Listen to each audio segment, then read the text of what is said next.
Hello दोस्तों, आप सभी का स्वागत है हमारे YouTube channel the crazy board पर। दोस्तों, आज हम इस वीडियो में प्रश्नावली 7.1 के इस क्वेश्चन नंबर 4 को सॉल्व करेंगे। दोस्तों, आइए पहले हम क्वेश्चन नंबर 4 को पढ़ते हैं, उनके बाद इनको सॉल्व करते हैं।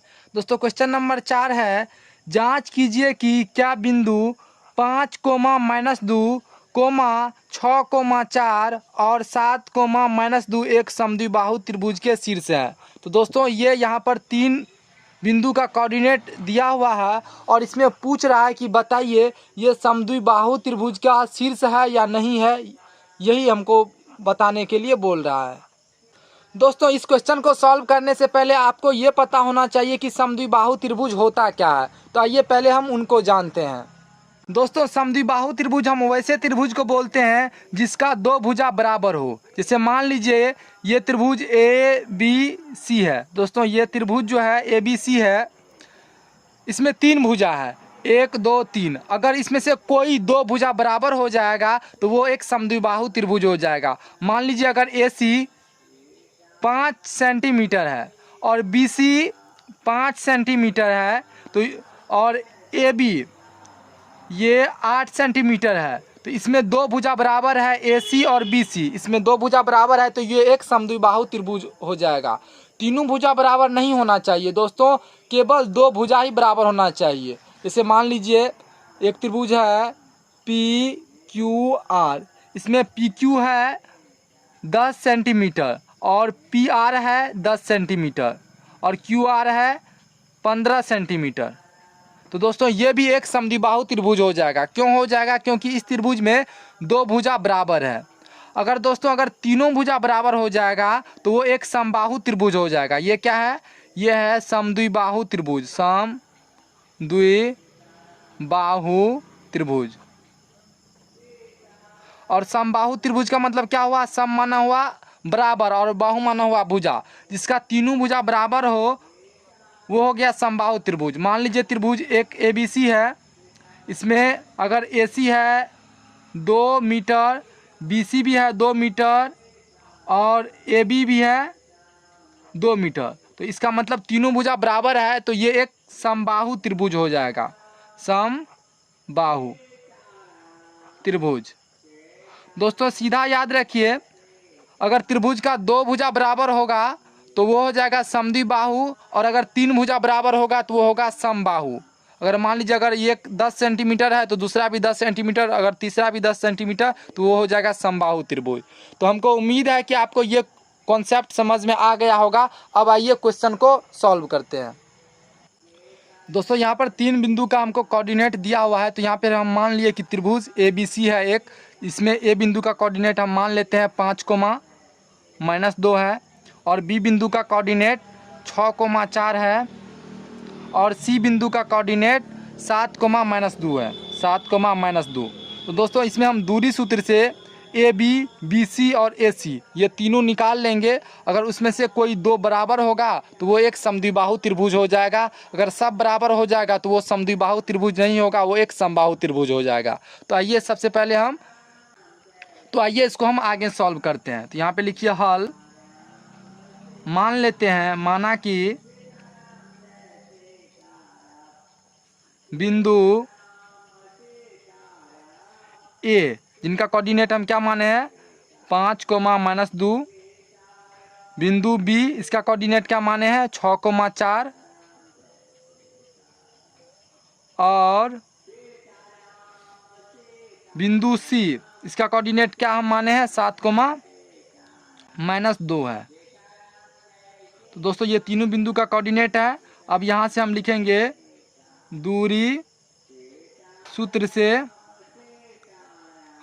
से क्या निकालेंगे ए बी। पहले हम ए बी निकाल लेते हैं। तो ए बी बराबर क्या हो जाएगा √x2 - x1 का whole square plus y2 - y1 का होल स्क्वायर। तो दोस्तों, ए बी के लिए इसमें हम x2 किसको मान लेते हैं 6 को मान लेते हैं x2, और 4 को मान लेते हैं y2, और 5 को मान लेते हैं x1, और 2 को मान लेते हैं y1, मतलब -2 को मान लेते हैं y1। तो यहाँ पे बताइए x2 का वैल्यू कितना हो जाएगा। तो दोस्तों, x2 का वैल्यू हो जाएगा ए बी में 6, माइनस x1 का वैल्यू क्या हो जाएगा, तो दोस्तों x1 का वैल्यू हो जाएगा 5, तो 6 माइनस 5 का होल स्क्वायर प्लस y2 का वैल्यू क्या हो जाएगा 4 और y1 का वैल्यू क्या हो जाएगा -2। तो 4 तो एक हो गया y2 का वैल्यू, ये माइनस फार्मूला से, और यहाँ पे है y1 का वैल्यू -2। तो अब यहाँ पे हम क्या लिखेंगे, गुना -2 या ब्रैकेट में लिख दीजिए -2 इनका होल स्क्वायर। अगर 6 माइनस 5 करेंगे तो क्या हो जाएगा, ये हो जाएगा 1 का स्क्वायर प्लस, और यहाँ पे क्या हो जाएगा 4 माइनस गुना माइनस, तो यहाँ पे क्या हो जाएगा +2, इनका स्क्वायर है तो स्क्वायर कर देंगे। अब आइए इसको आगे सॉल्व करते हैं। अब 1 का स्क्वायर करेंगे तो ये हो जाएगा 1 और 4 दूनी 6, तो 6 का स्क्वायर हो जाएगा। अब 1 प्लस 6 का स्क्वायर कितना हो जाएगा, ये हो जाएगा 36, तो 1 + 36 क्या हो जाएगा √37 मात्रक। तो दोस्तों ए बी कितना निकला हमको √37। अब हम निकाल लेते हैं बी सी कितना है ये देख लेते हैं। यहाँ पे हम लिखेंगे और बी सी बराबर, तो फिर इसी तरह से बी सी में भी हम करेंगे। दोस्तों इस बी सी में x2 क्या हो जाएगा 7, x1 हो जाएगा 6, y2 क्या हो जाएगा -2 और y1 हो जाएगा 4। तो यहाँ पे हम लिखेंगे x2 - x1 यानी 7 - 6 का होल स्क्वायर, 7 - 6 का होल स्क्वायर, यहाँ पे हम डायरेक्ट लिख दिए। और क्या हो जाएगा y2 - y1, तो यहाँ पर y2 का वैल्यू कितना है -2 -4 हो जाएगा, तो यहाँ पे हो जाएगा -2 माइनस y1 कितना है 4, तो -2 - 4 का होल स्क्वायर। अब 7 - 6 ये कितना हो जाएगा दोस्तों, तो दोस्तों ये हो जाएगा 1 का स्क्वायर प्लस -2 - 4, दोनों का साइन सेम है तो ये दोनों जुड़ जाएगा, तो ये हो जाएगा -6 का स्क्वायर। अब -1 का स्क्वायर करेंगे तो क्या हो जाएगा 1 और -6 का स्क्वायर करेंगे तो ये हो जाएगा 36, तो 36 से कितना हो गया √37। दोस्तों बी सी भी कितना निकल गया √37, इसको हम मात्रक मान लिए तो √37 मात्रक। तो दोस्तों इसमें देखिए ए बी भी निकला √37 और बी सी भी कितना निकला √37। तो दोस्तों इसमें दो भुजा बराबर है। अब आइए हम ए सी भी कैलकुलेट कर लेते हैं, क्योंकि ए सी बराबर नहीं होना चाहिए। अगर ए सी भी √37 निकल जाएगा तो ये समबाहु त्रिभुज हो जाएगा, ये समद्विबाहु त्रिभुज नहीं होगा, क्योंकि सिर्फ दो भुजा ही बराबर होना चाहिए, इसीलिए ए सी निकालना भी ज़रूरी है। तो अब आइए ए सी को कैलकुलेट करते हैं। दोस्तों यहाँ पे हम लिखते हैं और ए सी बराबर क्या हो जाएगा, उसी तरह से लिखेंगे x2 - x1 का whole square plus y2 - y1 का होल स्क्वायर। तो इसको हम डायरेक्ट लिख देते हैं।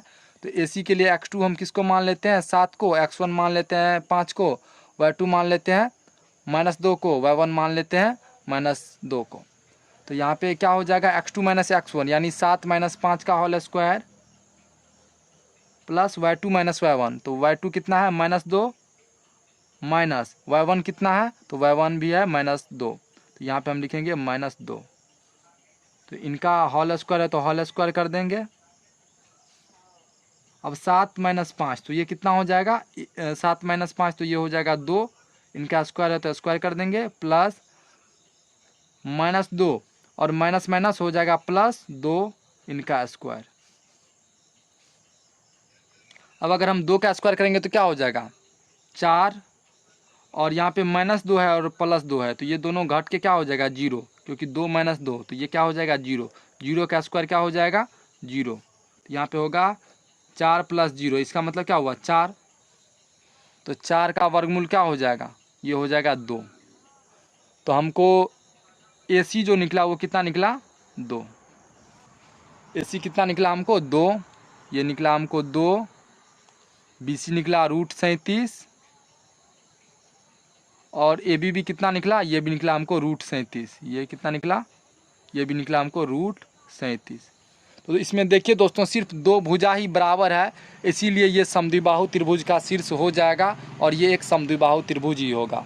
अगर ये भुजा भी अगर √37 निकलता तो ये समद्विबाहु त्रिभुज नहीं होता, इसमें तीनों भुजा निकालना ज़रूरी है, सिर्फ दो भुजा से काम नहीं होगा, क्योंकि तीनों भुजा निकालिएगा तब आपको पता चलेगा कि सिर्फ दो भुजा ही बराबर है। तो दोस्तों अब यहाँ पे आइए, इसको लिख देते हैं। यहाँ पे हम लिख देंगे अतः बिंदु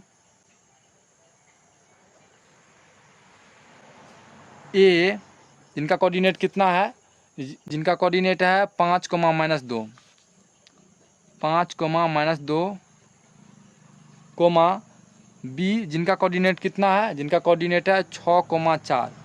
यहाँ पे हम लिखेंगे 6,4, और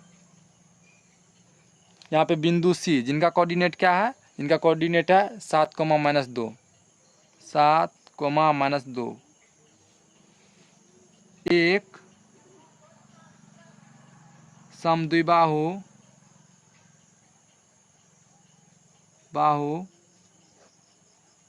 त्रिभुज के शीर्ष हैं।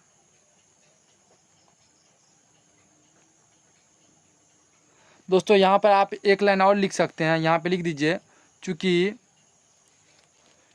ए बी बराबर बी सी बराबर नहीं है ए सी, चूँकि ए बी बराबर बी सी बराबर नहीं है ए सी, क्योंकि ए बी और बी सी सिर्फ दो भुजा बराबर है त्रिभुज के, और ए सी बराबर नहीं है। इसीलिए बिंदु ए बी और सी एक समद्विबाहु त्रिभुज के शीर्ष हैं, ये हो जाएगा। तो दोस्तों उम्मीद है कि आपको ये क्वेश्चन समझ में आ गया होगा। तो मिलते हैं अगले वीडियो में, तब तक के लिए आप पढ़ाई करते रहिए। Thank you for watching this video. जय हिंद दोस्तों।